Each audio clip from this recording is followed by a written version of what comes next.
Il est 19 h et vous êtes en direct sur Public Sénat. Voici les titres de l'actualité de ce vendredi 22 juin 2012.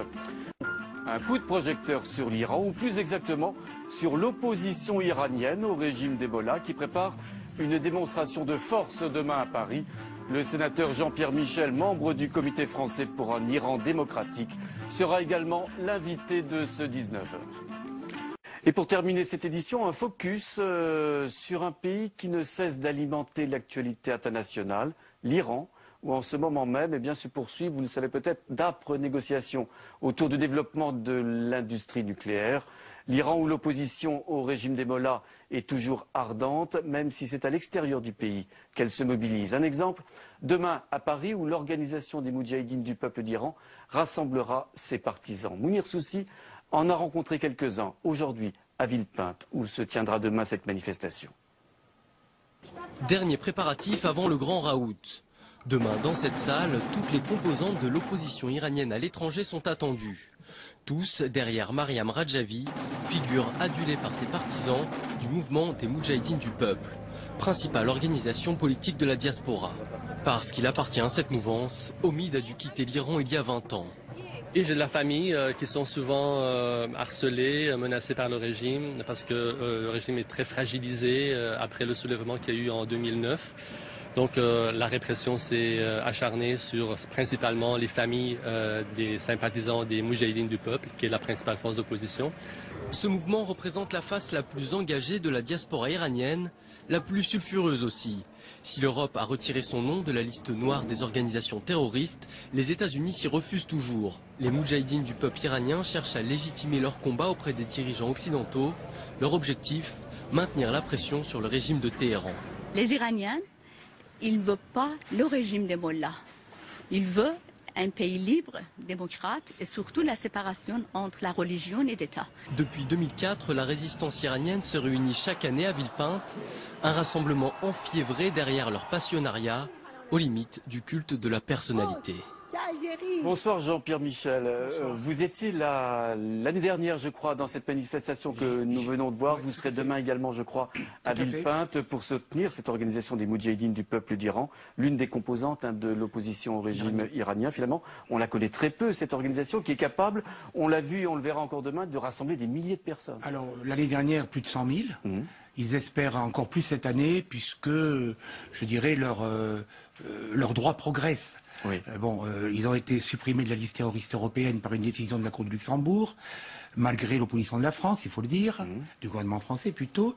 La Cour d'appel de Washington vient de demander au secrétaire d'État de les rayer de la liste. Les choses avancent également de ce côté-là, du côté des États-Unis. Ils donnent 4 mois à la secrétaire d'État pour le rayer de la liste, sinon après ça sera automatique. Ouais. Donc ça leur donne une visibilité et ça permet également au gouvernement irakien peut-être d'être moins aux côtés du gouvernement iranien pour la répression de ceux qui sont en Irak depuis très longtemps, dans un camp qui s'appelle Ashraf, qui avait le statut de réfugié politique, mais qui, depuis le départ des forces américaines, sont en but à des provocations régulières, et aujourd'hui ont été, pour la moitié d'entre eux, déplacés dans un camp totalement provisoire, près de Bagdad, sur un ancien aéroport. Voilà. Est-ce que cette opposition au régime de Téhéran est une opposition aujourd'hui légitime, selon vous? Alors, à ma connaissance, c'est la seule opposition au régime de Téhéran. La vraie opposition. C'est le Conseil national de la résistance iranienne qui comprend, pour la plus grande partie, ce qu'on appelle les Moudjahidines du peuple, c'est-à-dire les gens qui étaient autour de Massoud Rajavi, qui se trouve aujourd'hui quelque part dans le monde. Sa femme est la présidente élue de ce Conseil national de la résistance iranienne, qui réunit également d'autres opposants à l'Iran. Ils ont une charte, je crois, qui est très claire. Alors, c'est vrai que certains disent qu'ils sont sulfureux. Au sein même du Sénat, tout le monde n'est pas d'accord, c'est vrai.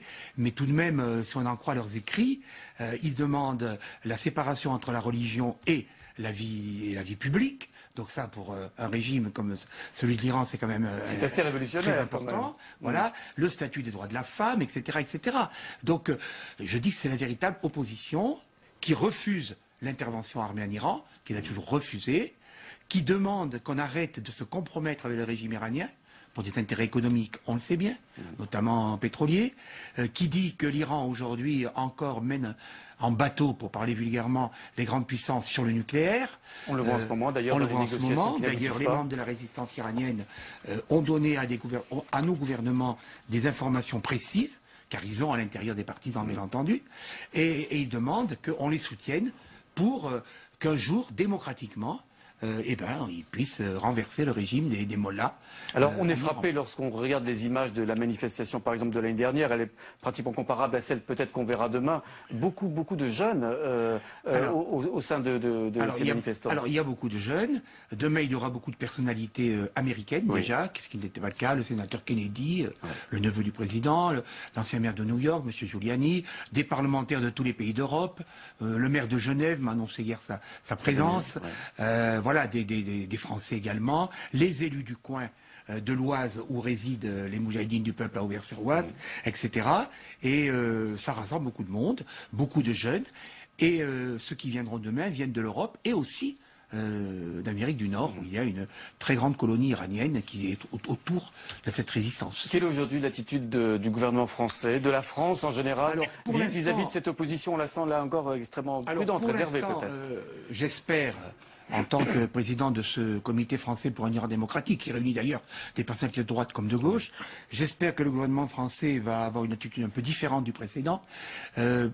J'ai écrit d'ailleurs à Laurent Fabius, qui doit nous recevoir avec Barry Zakiari et Alain Néry, nous sommes les trois au Sénat, pour lui demander enfin d'avoir des contacts et des relations avec le CNRI. Je remarque d'ailleurs que si ces Iraniens sont en France, c'est parce qu'à l'époque, le président Mitterrand leur a offert l'asile politique, lorsqu'ils se sont opposés à Khomeini en Iran. Donc je pense qu'il faut avoir avec eux des relations apaisées, avec une résistance qui n'est pas des terroristes, mais on se rappelle que sous notre résistance à nous aussi, les résistants étaient appelés des terroristes par les Allemands ou par les collaborateurs. Donc. Allez, une toute dernière question. On a beaucoup parlé des printemps arabes en Tunisie, en Égypte. Est-ce que ce sont dans ces jeunes manifestants qu'on verra demain à Villepinte que peut-être peut naître un printemps iranien?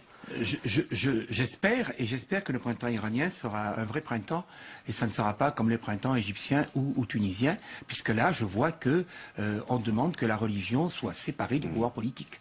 Merci beaucoup Jean-Pierre Michel d'avoir été avec nous pour parler de cette cause.